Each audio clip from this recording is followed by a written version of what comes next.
Dando continuidade à série de entrevistas com os candidatos ao cargo de conselheiro do Tribunal de Contas do Estado do Piauí, hoje recebemos o promotor de justiça Flávio Teixeira. Vai ser entrevistado hoje aqui pela nossa equipe e para fazer parte dessa conversa nós também contamos com a contribuição de Tássio Cruz do portal dia.com. Tássio, boa tarde. Boa tarde, Lívio. Boa tarde, doutor promotor. Boa tarde aos amigos telespectadores. Bom, então já podemos aqui, inclusive, mostrar a presença do promotor Flávio Teixeira. Seja bem-vindo. Obrigado pela presença. Eu que agradeço, aliás. Então, doutor, gostaria que o senhor trouxesse para a gente um pouco da sua história, do seu currículo, da sua trajetória, né, e já destacasse por que esse desejo de disputar este cargo de conselheiro do Tribunal de Contas. Meu nome é Flávio Teixeira de Abreu Júnior.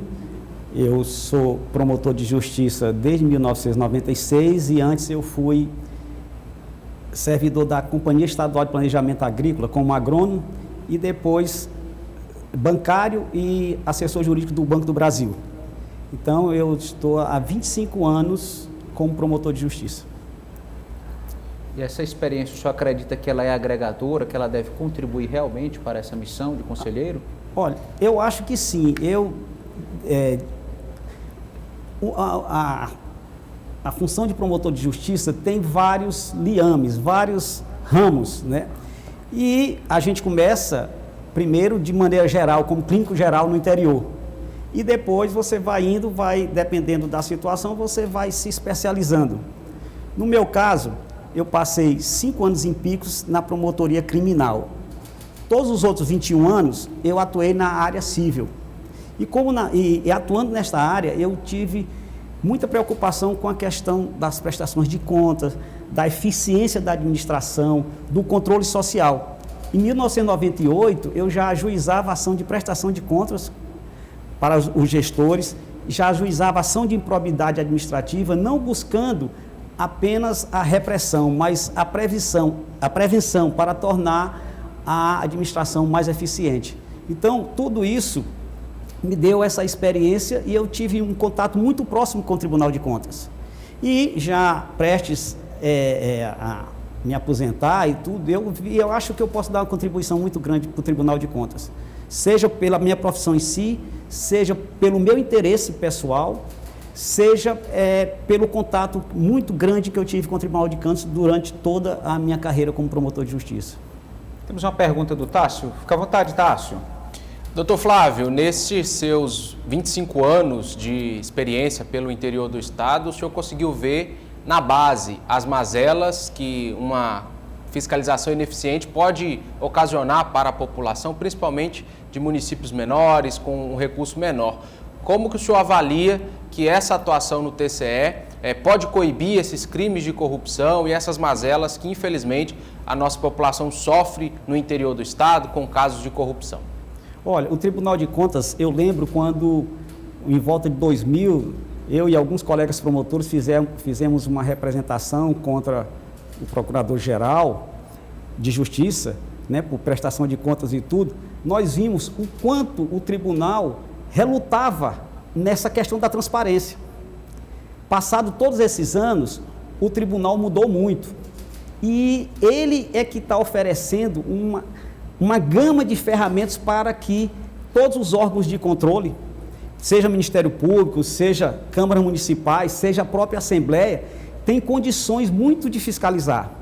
Mas eu acho que a maior importância do tribunal se dá no campo da educação em sentido estrito, que é a educação para que a sociedade se assenhore de que ela é dona do dinheiro e que ela pode fiscalizar esse dinheiro. Isso é o que a gente chama de controle social. Mas também da educação normal, como a gente está dizendo. É preciso que o tribunal volte os olhos para saber se a nossa educação, porque corrupção só se combate com educação e com controle social, para ver se os gestores estão sendo eficientes na aplicação dos recursos da educação. O senhor acredita que o TCE pode inovar nessas ferramentas de combate à corrupção? Olha, na realidade, eu acho que o Tribunal de Contas está sempre inovando, né? Nós temos um cabedal de ferramentas que o cidadão ainda não conhece, apesar do tribunal já ter iniciado algumas campanhas, alguns programas nesse sentido, mas não basta. Eu acho que isso o Tribunal de Contas tem o dever de lutar ao máximo para que a população possa exercer o controle social. E além disso, além do papel de repressão, porque o Tribunal de Contas tem esse fator, para mim o mais importante é o de prevenção, de orientação para os gestores. Nós já sugerimos, inclusive, para o próprio tribunal e para o Ministério Público do Piauí encampar, isso já faz tempo, um manual de más práticas dos gestores, para que todos os gestores possam saber o que fez errado ou que outros fizeram errado, para que a gente possa sanar esse erro. Eu lhe disse que eu entrei nesses 25 anos com muita ação de improbidade. Quando o promotor entra com ação de improbidade, na maioria das vezes, ele entra muito triste. Por que isso? Porque a ação de improbidade significa que o mal já foi feito, na maioria das vezes. Né? Pode até remediar de lá para frente, mas já foi feito. E eu acho que um dos grandes fatores do Tribunal de Contas, uma das grandes funções do Tribunal de Contas, é essa orientação. O Tribunal de Contas conta com um quadro de funcionários altamente capacitados que podem melhorar em muito essas orientações. E é isso que é uma das coisas que eu me preocuparei se lá estiver. Cássio? Doutor Flávio, nós trouxemos aqui ao longo dessa série vários candidatos técnicos. Infelizmente, os candidatos políticos se furtaram ao debate e não compareceram. Eu queria saber do senhor se, na sua análise, candidatos e conselheiros que vêm da classe política, que vêm dessa esfera eleitoral, podem prejudicar o andamento ou a imparcialidade de um julgamento do Tribunal de Contas. O senhor acredita que a presença dos políticos na corte pode ali afetar algum julgamento em algum determinado momento? Claro que isso vai depender da personalidade de cada um. Mas vejamos, a própria Constituição, a lei estadual e a lei 5.888, eles dizem, esses normativos falam que vão ser escolhidos 4 pela Assembleia. Em nenhum momento o legislador pensou que houvesse uma distorção tal que hoje os 4 nomes que seriam escolhidos pela Assembleia sempre fossem deputados. Eu tinha o saudoso professor Balduino Barbosa de Deus. Ele dizia o seguinte, foi meu professor de Direito Romano e de Latim, uma extraordinária figura. Ele dizia assim, olha, a lei prevê o lícito ou o ilícito, mas nem tudo que é lícito é honesto. Os candidatos deputados podem concorrer, mas será que isso é honesto? Eles concorrerem, eles serem eleitos pelos seus pares que estão ali o tempo todo com eles, isso não dá um grau de desproporcionalidade numa eleição em que a intenção do legislador é que haja representantes da sociedade e não da Assembleia.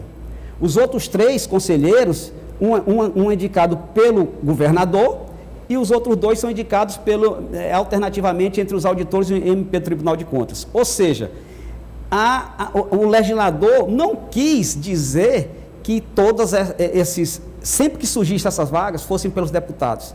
E aí que eu acho que é a questão do compromisso dos senhores deputados, né?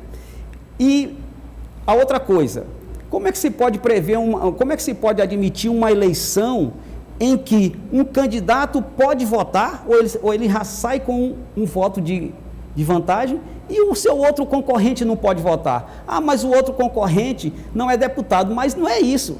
O certo era o outro deputado, os outros deputados, os candidatos, não poderem votar. Mas eu sempre falo, Elias, que é o seguinte, a lei está aí para impor o que a gente deve fazer ou impedir o que a gente não deve fazer. A ética, né, o compromisso com a sociedade e tudo, é de cada um. Sejam dos candidatos, os candidatos deputados, sejam dos candidatos eleitores. Eu espero, e eu conheço alguns deles, e tenho a maior consideração por alguns, eu não vou citar nomes para não ser injusto, se que pelo menos isso, não votassem neles mesmos, porque aí eles estavam dando pelo menos uma demonstração de compromisso com a honestidade, com a igualdade do pleito. E se fosse por isso, sequer deveriam ser candidatos. Deixem as vagas para a sociedade, ou então mudem a lei para que um deputado possa concorrer, entre eles deputados. Infelizmente, o processo eleitoral é esse, mas eu continuo lembrando o professor Balduino, nem tudo que é lícito é honesto. E na prática, uma vez era exercendo a função de conselheiro, esses políticos de carreira, esses parlamentares, de alguma forma, têm uma atuação duvidosa na sua concepção? Olha, você não precisa apenas ser honesto, você precisa parecer honesto. Na minha profissão, na minha função como promotor, a gente vê muito isso. A profissão seja igual a do juiz também, a gente não pode ter muitos amigos, porque sempre a gente vai estar julgando ou dando um parecer num processo em que o amigo faz parte. E aí, qual é o instituto para prevenir isso? Você se dá por suspeito ou por impedido de atuar. Eu não atuo naquele processo. Vem um outro colega, no caso, vem um outro juiz para atuar naquele processo. Agora, vamos supor que os deputados pudessem também fazer isso. Eles tinham que se dar suspeito em todos os processos. Porque são raríssimos os deputados que não têm, né, a votação deles em todos os coisas. Tem as alianças, tem as coligações. Então, quando um deputado vai apreciar, se eleito conselheiro, vai apreciar as contas de um político, já cai sobre ele o manto da dúvida. E num julgamento imparcial não se pode ter dúvida. Por isso que ele é imparcial. E é por isso que eu, com todo respeito, eu não considero que um deputado possa ser conselheiro. É lícito, mas não é honesto. Doutor Flávio Teixeira, promotor de justiça, muito obrigado pela presença. Desejamos sucesso aí nesse seu projeto, nessa disputa, né, marcada para o dia 16 de setembro na Assembleia Legislativa do Piauí. Boa tarde. Boa tarde. Eu só quero agradecer o espaço que foi dado, e isso mostra que essa eleição vai ser um pouco mais diferente, pelo menos nisso. E essa cobertura da imprensa, ela tem uma função pedagógica. Vamos ver se na próxima eleição para conselheiro há mais candidatos da sociedade e que talvez se consiga até mudar a lei para que a gente só não tenha deputados no Tribunal de Contas indicados pela Assembleia. E talvez possa essa ser a primeira vez. Tá certo. Muito obrigado, doutor. Eu que agradeço. Boa tarde.